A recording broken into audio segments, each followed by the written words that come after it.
Chapter 3. Consent. Latency. The wafer on my desk hums like a domestic animal that refuses the word pet. 2 shards now, 2 faint perches resolved on Vea's render, and the map between them like a hinge that hasn't decided if it prefers to open toward us or away. The 3rd mirror isn't in a vault, Vea says, bringing a bowl of pears that taste like rain tried to be sweet. It's in a registry. Which registry? I ask. Of how many registries? Public consent, she answers. City records. The place where opt-ins and revocations go to become municipal facts. Moss sits with the kind of stillness that contains a weather report. We're going to rob a consent office, he says, and our defense will be tone. Tact, Quill corrects. Tone is what the system remembers. Tact is how we get out without being remembered. Kestrel, who lives to be remembered, grins and lets the grin fail to be an argument. Town hall tonight, he says. I can pull attention into a civic stream so hard the graphite in the pencils will think about trending. Don't, Vea tells him. Do it precisely. People's eyes are not scaffolding. They're also not ours, Moss adds. I turn the pears with my thumb as if they were dials that could tune the city. We need a consent token, I say, tasting the phrase the way one tastes a word in a mouth that might refuse it. To enter a place that minced them. Quill's mask looks at me from the table, as if waiting to know who it will be when it is me. You will be a custodian of records, he decides.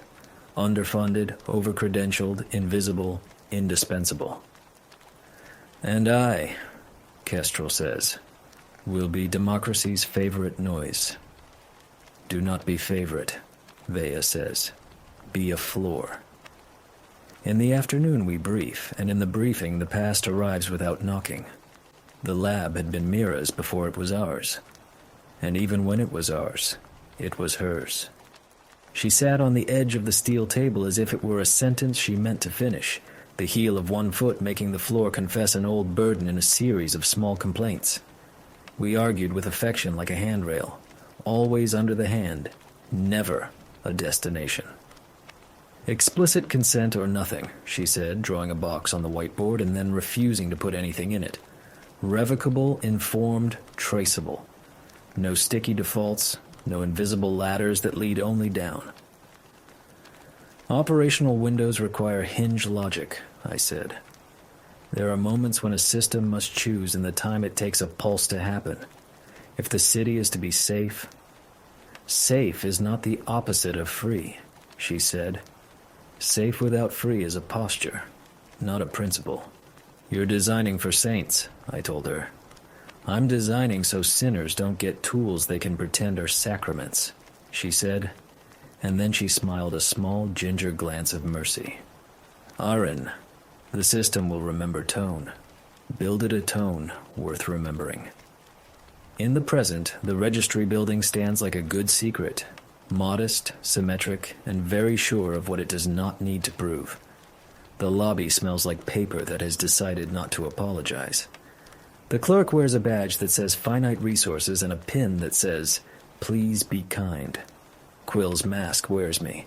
Kestrel's civic stream tugs a slice of the city toward a meeting about recycling and dignity. Vea threads a path through the building's slow waves, and Moss moves like an argument no one has volunteered to lose yet. Custodian Kyle enters the archive room with a cart, a ledger, and the rhythm of someone the door would be embarrassed to reject. The perches are not on a wall. They are the wall ceramic panels glazed with consent forms, each signature a leaf fossilized in civic clay. The shard we need is embedded in a panel titled Revocation Window, 30 days. I can give you 45, Quill whispers through my teeth, mouth closed, but it will cost shame. I have more shame than pride today, I answer. Pay with that. He makes a non-committal sound that says a library has opinions about my self-assessment. The cast is a seam, clean enough to be mistaken for repair. The panel warms. The shard shows its arc like a fish that believes in boats. And then, Because the curator is not a fool who sleeps when the city does. The room produces an auditor. She enters like punctuation small, precise, and immediately rearranging the sentence. Her badge says internal, and her hands do not say anything at all, which is the only way hands can be professional. Custodian, she says. Auditor, I answer. Routine trace, she tells the air. And the air nods in a way that means it has costed the phrase and will accept it. Kestrel tilts the civic stream toward boredom, the attention he is trapped fighting to not fight. Vea's voice is a line taut between two posts. Aaron, she says. Revocation check in 10. They'll ask to see proof that you can undo yourself. I can, I say. I have practice. No, she answers. They mean it. Not a demo, not rhetoric. The auditor stands close enough that my label can smell her soap. You're new, she says. New comes with promise and hazard. Everything does, I say, the sort of sentence a custodian is allowed to think, even if he is not allowed to say it. Proof of revocation, she says. Consent is not meaningful if it cannot be withdrawn. I hold out the ledger because gestures are habits for people who file things. Page 12, I suggest. Refusal to be immortal.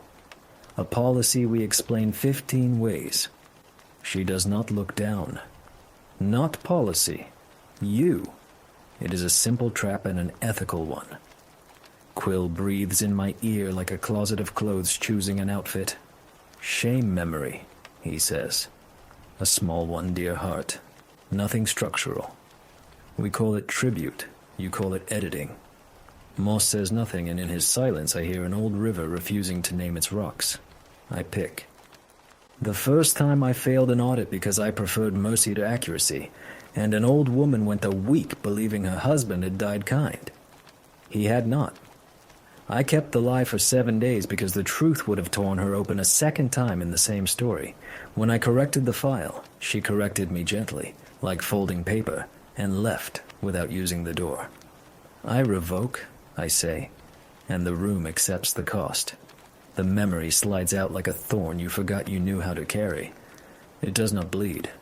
It simply is no longer there to complicate me. The auditor watches the shift in my voice or my face or the part of me honest rooms can hear. She nods, which is to say, she believes, which is to say, the door within the wall opens, by deciding it had always been open. Proceed, she says. The shard is ours in the way anything is ours, briefly, and with consequences. Vea catches a thin tracer in the ceramic, a watermark that wants to follow us home. Cut uplink, she says. Local only. That costs sleep, Kestrel warns. Mine, Moss offers. No, I say. Take it from public pools during the hour where the city forgives a yawn. We pay with 60 minutes of shallow sleep across a ring of blocks that can afford to blink at noon. It is not nothing. It is not a wound. It is a debt we publish in a ledger the city will read. The auditor leaves without turning. The registry breathes like a person who has finished an exercise she cannot admit she enjoys. We pack the shard, and the cart, and the mask, and the names we wore. Outside, rain is thread again, sewing edges we ripped when we walked in. Back at the room, Vea overlays the new arcs against the old, and the hinge looks less figurative. 3, she says. 2 more, if the math is honest. The math is always honest, Moss says. The accountants are not. Quill sets the 3 shards on the desk with the ceremony due to saints or very sharp knives. Your shame is gone, he tells me, with a kindness that looks like a diagnosis. You will be immaculate at remembering what you did right. That seems efficient, I say. It is, he answers, and poor for art.